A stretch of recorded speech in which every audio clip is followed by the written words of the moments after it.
Assalamualaikum warahmatullahi wabarakatuh. Apa kabar semuanya, anak-anak sekalian? Saya harapkan kalian semua selalu sehat, selalu diberikan kenikmatan sehat, kenikmatan rezeki yang berlimpah, dan juga kemudahan dalam belajar terutama ya. Oke anak-anak sekalian, mari kita awali pembelajaran kita pada pertemuan pertama ini dengan sama-sama membaca basmalah, Bismillahirrahmanirrahim, dan juga berdoa. Raditu billahi robba wabil islami dina wabi muhammadin nabiyya wa rasulah. Rabbi zidni ilma warzuqni fahma. Amin. Oke. Pertemuan pertama ini saya sedikit menceritakan, mereview kembali ya, terutama kalian yang sudah bertemu dengan saya atau yang mungkin baru bertemu, baru kenal saya. Kali ini dalam pembelajaran Sirah Nabawiyah, sudah tahu kan Sirah Nabawiyah itu apa? Yaitu sirah itu merupakan perjalanan atau catatan atau sejarah ya, Nabawiyah sendiri merupakan kenabian. Jadi dalam hal ini kita mempelajari sejarah kenabian. Maksudnya adalah kita mempelajari sejarah kehidupan Nabi Muhammad. Apa saja yang bisa kita ambil hikmahnya, bahkan apa saja yang perlu kita terapkan dalam kehidupan kita sehari-hari. Nabi Muhammad cara makannya seperti apa, Nabi Muhammad cara berbicaranya seperti apa, Nabi Muhammad cara berdialog atau cara bersosialisasi di masyarakat seperti apa, cara Nabi Muhammad berdakwah ya, kepada kaum kafir seperti apa, bahkan cara Nabi Muhammad berperang melawan kaum kafir itu seperti apa. Sampai akhirnya nanti di semester terakhir ya, di semester 2 atau mungkin nanti di di kelas berikutnya. Jadi Sirah Nabawiyah kali ini kita akan membahas awal-awal kenabian. Sampai nanti di kelas 12 ya, kita akan mempelajari hikmah-hikmah kaum muslimin menguasai kota Mekah ya, kota Madinah Mekah dikuasai, dan ekspansi dakwahnya. Tapi untuk pertemuan pertama ini saya ingin sedikit menceritakan kembali ya, seperti apa itu Sirah Nabawiyah sebenarnya. Jadi bukan sekedar kita belajar biasa, tapi kita terapkan dalam kehidupan kita sehari-hari ya. Jadi jangan sekedar paham saja ya, tapi diterapkan. Kayak contohnya puasa sunnah Senin Kamis, contohnya Rasulullah berdakwah dengan lemah lembut, dan masih banyak lagi. Oke, kita ketahui bersama bahwa Nabi Muhammad SAW lahir pada tahun gajah, ya kan? Lahir pada tahun gajah. Pada saat itu peristiwa ada seorang raja bernama Abraha. Dia bermimpi bahwa suatu saat tuh akan ada yang mengganggu kerajaan dia, dan dalam benaknya itu dia harus dalam mimpinya itu dia harus menghancurkan Ka'bah. Akhirnya dia bersama dengan pasukannya, komplit dengan armadanya ya. Armadanya luar biasa karena gajah. Bisa dibayangkan gajah diajak berperang besar-besar ya, bersama dengan pasukannya. Berangkatlah mereka dari kerajaannya menuju Mekah. Di sana langsung mereka ingin menghancurkan Ka'bah. Jadi masuk Mekah langsung menuju Ka'bah. Tidak ada satupun masyarakat kota Mekah yang berani menghadang Raja Abraha ini. Siapa yang mau melawan gajah? Mau cari mati kan? Kan tidak ada yang berani. Dan mereka kaum Mekah, masyarakat Mekah juga percaya bahwa jika mereka berani melawan, maka mereka akan binasa. Tentunya kita ketahui bahwa Ka'bah itu merupakan bangunan yang Allah perintahkan kepada Nabi Ibrahim dan Nabi Ismail untuk membangun. Jadi Ka'bah atau kita sebut dengan Baitullah itu merupakan perintah Allah langsung kepada Nabi Ibrahim dan Nabi Ismail untuk membangun Ka'bah ini. Jadi tidak sembarangan, bukan buatan manusia. Maksudnya bukan pikiran manusia yang ingin membangun, tapi perintah Allah SWT. Jadi tentunya karena namanya Baitullah ya, jadi Allah yang menjaga. Jadi ketika pasukan Kajah ini atau dipimpin oleh Raja Abraha mendekati Ka'bah, tapi ternyata mereka tidak bisa menghancurkan. Datang sekawanan burung ababil, burung dari surga. Ya, banyak riwayat mengatakan itu burung dari surga. Wallahu a'lam bishawab. Tapi intinya burung ini membawa batu yang panas dari neraka. Ya, jadi batu itu dari setiap burung bawa satu, dan banyak burung ya. Jadi bayangkan burung melempar batu itu, dan manusia atau pasukan gajah yang terkena batu itu langsung hangus.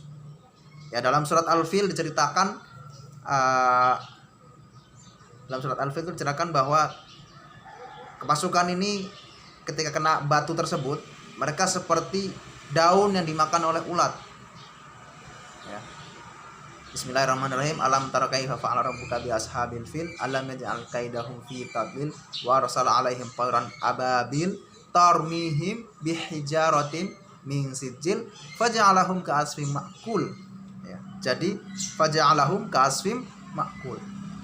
Jadi mereka tuh seperti daun yang dimakan oleh ulat. Tahu ya, daun kalau ketika dimakan ulat kan bolong-bolong sampai habis, bahkan sampai tinggal rangkanya. Ya seperti itu. Perumpamaannya seperti itu.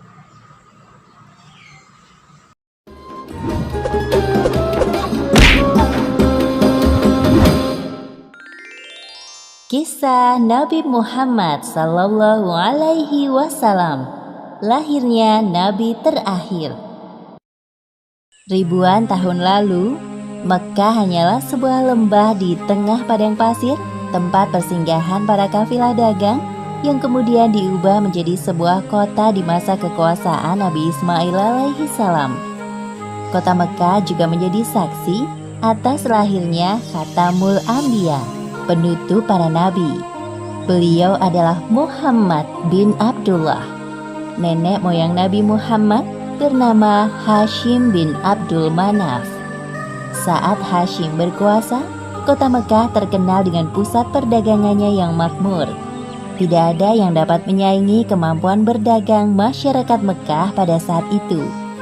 Namun sayangnya, kehebatan masyarakat Mekkah dalam berdagang tidak sebanding dengan kebiasaan jahiliyah yang sering mereka lakukan. Hei, lihatlah burung itu. Sedari tadi ia terbang di atas kepalaku, lalu berbelok ke arah kiri. Nenekku pernah berkata, jika burung itu berbelok ke arah kiri, maka kau akan tertimpa sial. Benarkah ucapanmu? Ya, tentu saja. Menurut kepercayaan masyarakat jahiliyah, jika burung itu berbelok ke arah kanan, maka nasib baik akan datang. Begitupun sebaliknya. Orang-orang Arab pada masa jahiliyah sangat percaya pada tahayul. Kebiasaan jahil lainnya adalah tentang penyembahan berhala. Awal mula penyembahan berhala di kota Mekkah ketika seorang bernama Amr bin Luhai membawa sebuah berhala besar bernama Hubal dari Syam. Lalu diletakkan berhala Hubal itu di sekitar Ka'bah dan ia menyuruh orang-orang menyembahnya. Ayo cepat, bawa kemari minumannya. Kerongkonganku rasanya kering sekali. Sabarlah sebentar kawan. Bagaimana kalau kita berjudi sambil minum-minum? Tawaranmu sungguh menggiurkan. Tentu aku tidak bisa melewatkannya kali ini. Hei, kamu yang duduk di sana, panggil para penari untuk menghibur kami. Tidak hanya berjudi dan minum arak, pencurian, perampokan juga hal yang sering terjadi.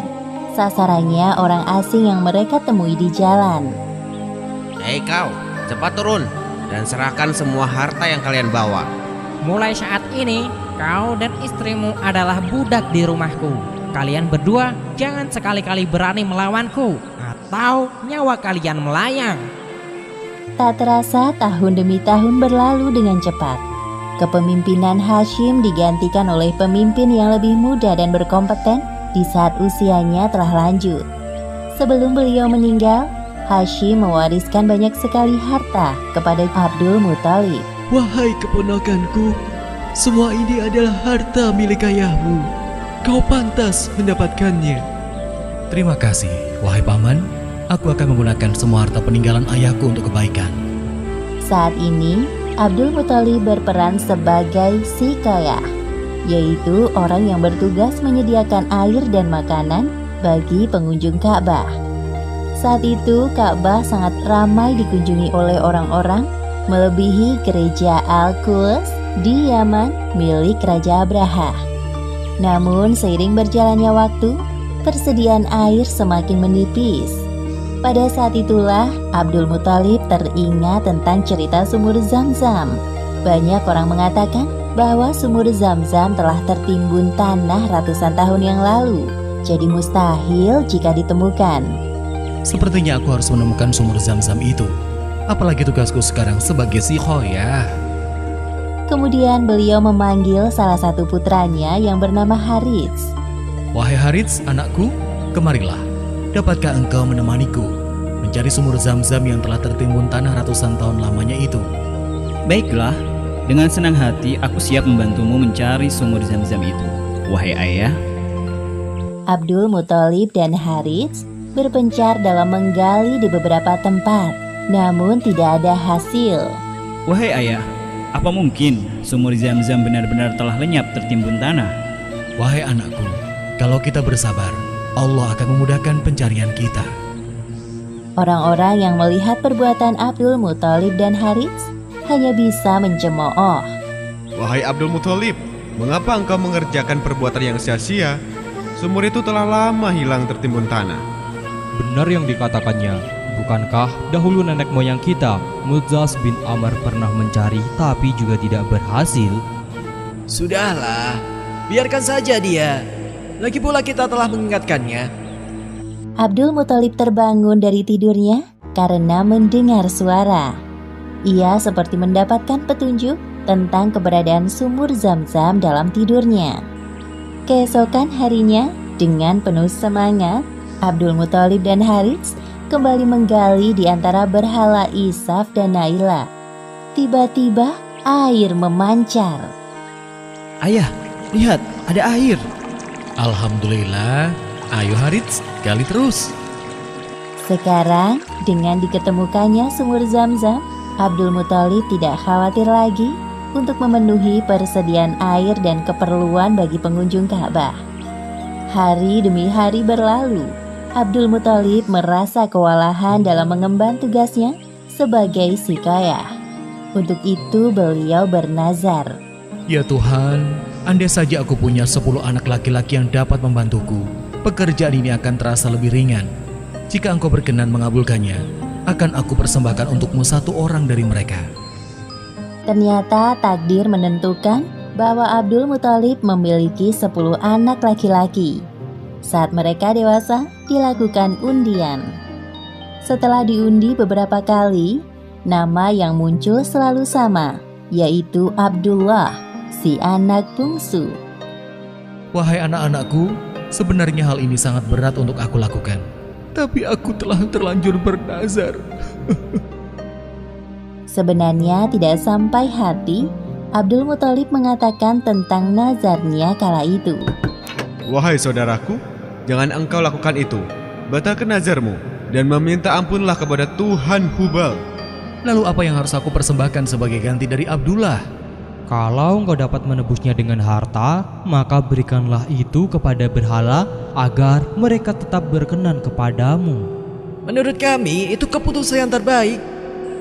Setelah melakukan perundingan cukup lama, diputuskan bahwa Abdul Muthalib harus menyerahkan 100 ekor unta sebagai ganti dari persembahan Abdullah.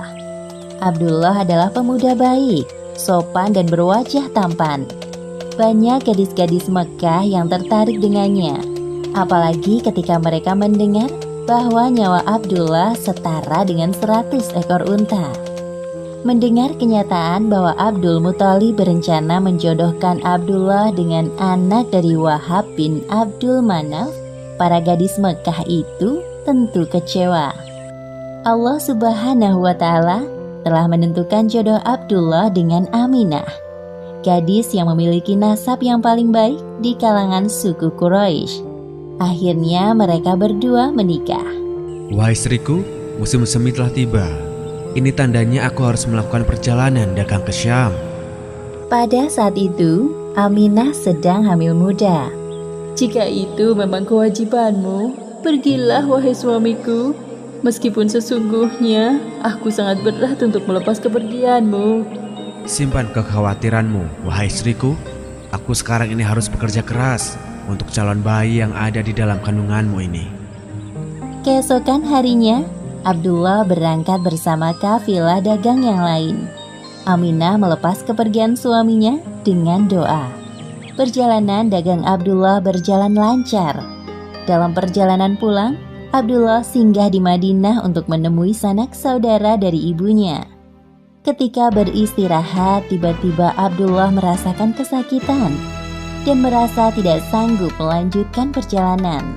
Wahai kawanku, sepertinya aku tidak sanggup untuk melanjutkan perjalanan ke Mekah. Tolong sampaikan kabar tidak baik ini kepada ayahku. Baik, wahai Abdullah, aku akan menyampaikannya kepada Abdul Muthalib sesampainya di Mekah.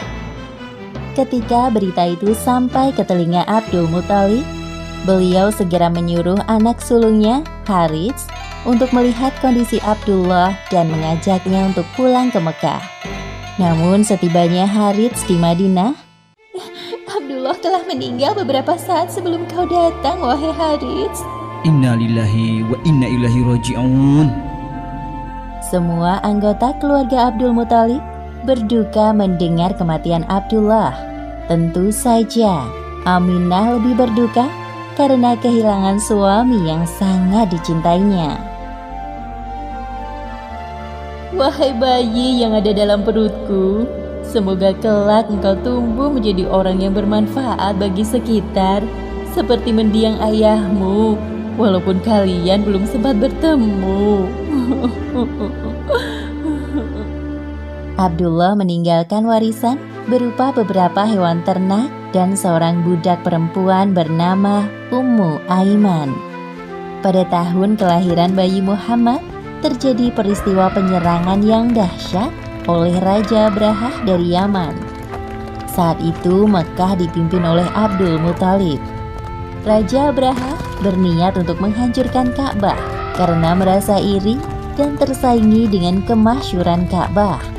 Namun Allah Subhanahu wa Ta'ala menggagalkan penyerangan Abrahah beserta pasukan gajahnya. Tepatnya pada hari Senin, tanggal 12 Rabiul Awal tahun 571 Masehi, Aminah melahirkan bayinya. Seorang bayi laki-laki tampan dan bersinar terang. Semua keluarga besar bersuka cita dengan kelahiran Muhammad, seolah-olah Abdullah hadir kembali di tengah-tengah mereka. Kehadiranmu mengingatkanku pada ayahmu. Sungguh, memandang wajahmu mengingatkanku akan ayahmu, wahai cucuku. Dengan penuh sukacita, Abdul Muthalib menggendong cucunya untuk bertawaf di Ka'bah. Ya Allah, terima kasih atas hadiah terindah ini. Aku sangat bersyukur atas kelahiran bayi ini. Akan kuberi nama dia Muhammad. Setelah lewat 7 hari, Abdul Muthalib menyembelih unta sebagai ungkapan rasa syukur atas kelahiran bayi Muhammad. Wahai Abdul Muthalib, siapakah nama bayi ini? Aku memberinya nama Muhammad. Semoga kelak bayi ini menjadi orang yang terpuji dimanapun ia berada. Aminah memandang bayinya dengan perasaan bahagia, seperti doa yang selalu ia panjatkan. Allah Subhanahu wa Ta'ala telah menakdirkan Muhammad menjadi orang yang berpengaruh dalam mengubah sejarah dunia. Seperti yang disebutkan dalam Al-Quran, Surat Al-Anbiya ayat 107. Dan tiadalah kami mengutus kamu, Muhammad, melainkan untuk menjadi rahmat bagi semesta alam. Demikianlah akhir kisah lahirnya Nabi terakhir, Muhammad Sallallahu Alaihi Wasallam. Beberapa hikmah yang dapat kita ambil dari kisah ini, diantaranya, pertama, kesabaran dan niat baik dalam melakukan pekerjaan akan dimudahkan oleh Allah Subhanahu wa Ta'ala, seperti tekad kuat Abdul Muthalib dalam menemukan sumur Zam-Zam untuk memakmurkan Ka'bah. Kedua, jangan terlalu lama larut dalam kesedihan, karena semua yang bernyawa pasti mati dan digantikan dengan generasi baru, seperti kelahiran bayi Muhammad yang menjadi penyejuk hati bagi keluarganya setelah kematian Abdullah. Wallahu a'lam bishawab.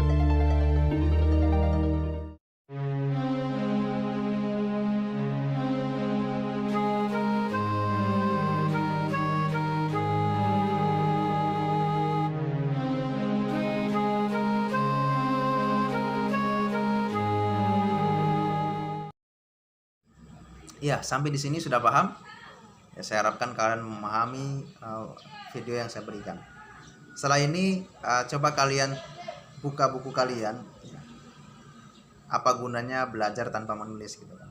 Kalau kita cuma menonton saja, mendengar, saya khawatirkan suatu saat kalian lupa. Tapi dengan mencatat atau menulis, insya Allah kalian akan ingat kembali. Makanya setelah ini kalian tulis resume atau ringkasan dari cerita tadi yang sudah kita bahas ya. Kemudian kalian foto ya, dan kumpulkan di Google Classroom. Oke, sampai di sini saya harapkan kalian mengerti dan memahami. Dan insya Allah kita akan ketemu di pekan depan dengan bahasan yang lebih spesifik lagi. Oke, mari kita sama-sama mengakhiri pembelajaran kita dengan membaca hamdalah, alhamdulillahirabbil alamin, dan doa kafaratul majelis. Subhanakallahumma bihamdik, asyhadu an la ilaha illa anta, astaghfiruka wa atubu ilaik. Billahi taufiq wal hidayah. Assalamualaikum warahmatullahi